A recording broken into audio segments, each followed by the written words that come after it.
Starting this edition of the biggest story tonight with the pictures of what happened in 2020 during the Delhi riots and what the court has said today in a case linked to the Delhi riots. A court in the national capital has now convicted 9 persons in the 2020 Delhi riots case. And the court, while delivering the judgment, has said that the accused persons were part of an unruly mob whose objective was to cause maximum damage to the properties of persons belonging to the Hindu community.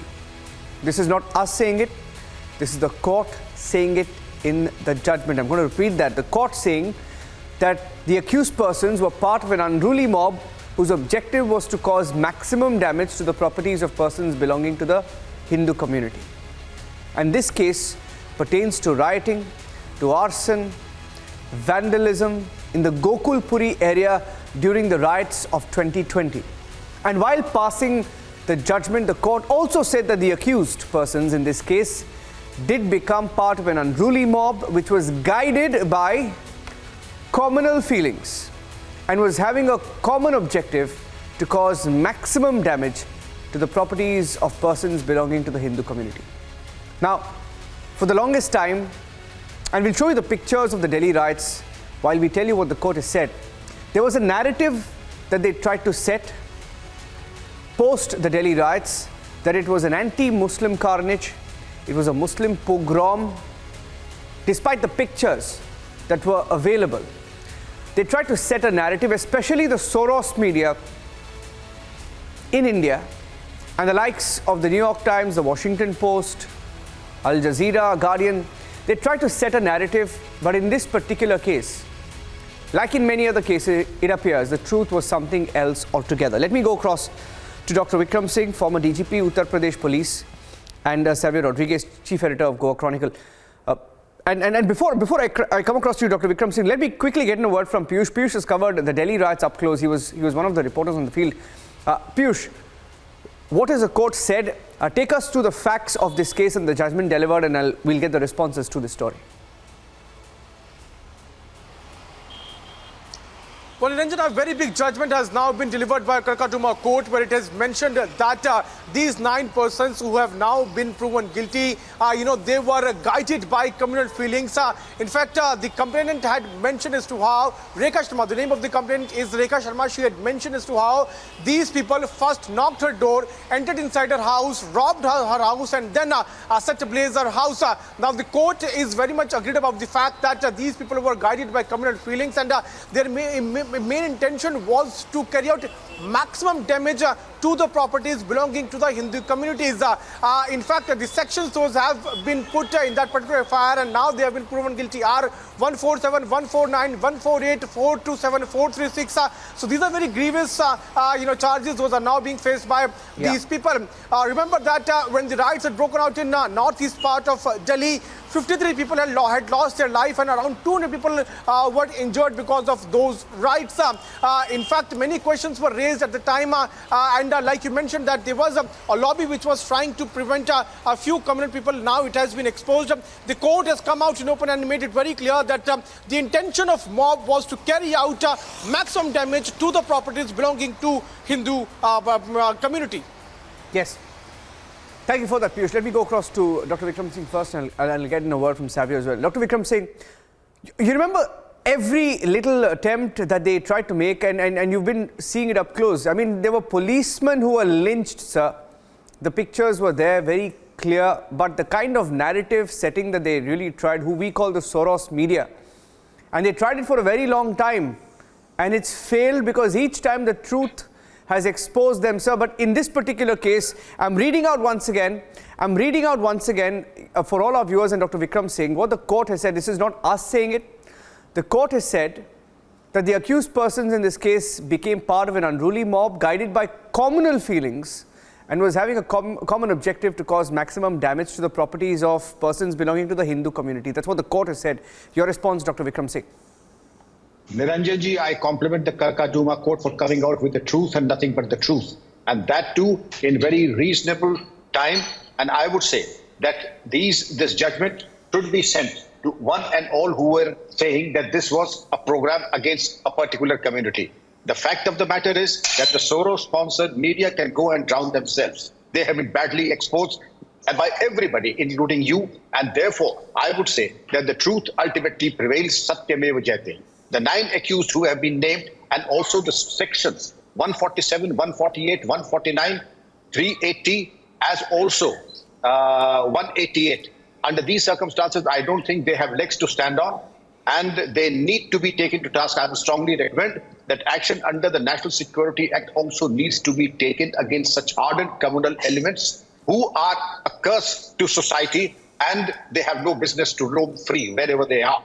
And therefore, this sentence coupled with the National Security Act should be an exemplary action that needs to be taken against them.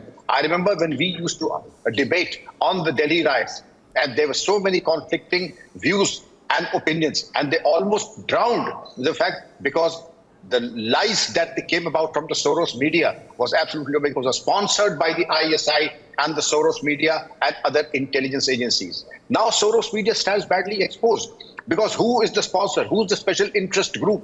That is the ISI, anti-national elements, and therefore they also need to be exposed. My recommendation to the Delhi police would be, go deeper into your probe and you will find financial trails. You showed the rooftops that had brickbats and also acid bombs, but that's ignored by the Soros media. The Soros media ignored the brutalizing of the police force, including women police officers, the killing of an intelligence operative in Delhi during the course of the riots. Well, the truth is out, and I would say truth ultimately prevails and wins. Yes. Savio, remember all the headlines? I remember reading the headlines in the Washington Post. In fact, we pulled out some of those headlines. Let me read that out for you, about what they said about the Delhi riots. The Wall Street Journal said that they came armed with stones, rods, knives, even swords. They shouted Jai Shri Ram. The Guardian said violence in India's capital left more than 40 dead, hundreds injured after a Hindu nationalist rampage. The Atlantic said armed Hindu mobs unleashed violence against Muslims. Parts of BBC also called it one-sided. Financial Times said India's police were notorious for doing the bidding of their political masters, especially during the Delhi riots. Al Jazeera said Muslims were demonized. Times said the mob chanted Jai Shri Ram, a Hindu devotional that has become a racist dog whistle against Muslims. Now, I can go on and on, but this was the narrative.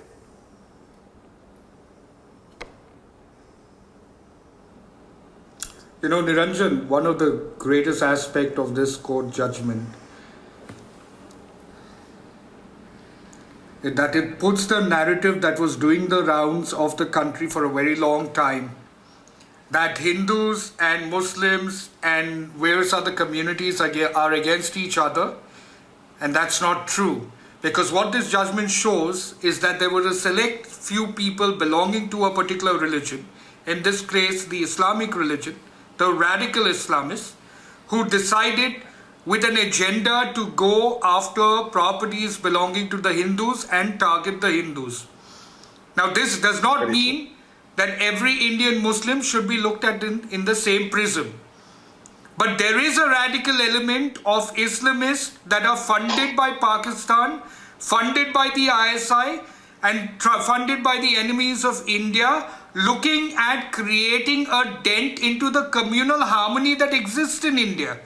Because if you go at a ground level, Niranjan, no Hindu, no Muslim, no Christian really has time to fight over communal tensions. What they're really interested is in progress, development, education for their children, their own jobs, their own livelihoods. But there are certain sections that believe that because Narendra Modi and the BJP are at the helm of affairs at the Indian government, therefore we must try and strike a communal disharmony chord in India. That will cause a fire and a rampage, and that will divide India. Yeah. But what they have failed, and what the court has proven now, is that the community, which is the radical Islam, is behind what you and I have been saying from day one. That this is really not a pogrom against the Muslims, yes, but it was a pogrom by Islamic radicals against the Hindus, and that's the truth coming out right now. Yeah, but it's The really sad. aim is to demonize Hindus, thereby demonizing India. Yeah, and you remember let me just get one short intervention from Dr. Vikram Singh. Dr. Vikram Singh, you remember the likes of Harsh Mandar? We talk about Soros media and the Soros gang. I still remember there was a video of Harsh Mandar outside one of the campuses, and there was reportedly some link between him and George Soros as well that came out recently, asking for people to come out and fight. Do you remember that? I still remember that video clip very clearly. He was not a journalist. I remember that very clearly, and that was a crying shame. Harsh Mandar gave us impression that he was the victim, and he played the victim card so pathetically and poignantly that many almost believed Harsh Mandar and his nonsense and his fake tears. But the fact of the matter, as you lucidly brought out, it was the Soros media and the wealth of the ill-gotten wealth of Soros, duly sponsored, aided and abetted by the ISI, that was responsible. Then also you may be aware that the sins of Harsh Mandar and others have also been badly exposed over a period of time. The constant digging by a very vigilant national media has exposed those of the Tukde gang, also Harsh Mandar and his cohorts and others who claim just simply to be social activists. Social activists has become an oxymoron for indulging in Tukde gang and being anti-India and being anti-Modi also. Yeah. Well, you are at liberty to take whatever line you choose to, but this is not acceptable to take an anti-national stand and take illegitimate funding from somebody like Soros, who's blatantly anti-India. Thank you both, Dr. Vikram Singh and Savio, for joining us on this broadcast. Just wanted to highlight this today because what usually happens also, like we've seen in the past, is when a judgment like this is passed, it's usually on page 7 or 8, somewhere hidden as a small article. And when the riots happen, their agenda is on page 1. But such details are never reported. So we thought we should highlight it on the biggest story tonight. Thank you, both of you gentlemen, for joining us. Moving on to some other top stories from across the country this evening.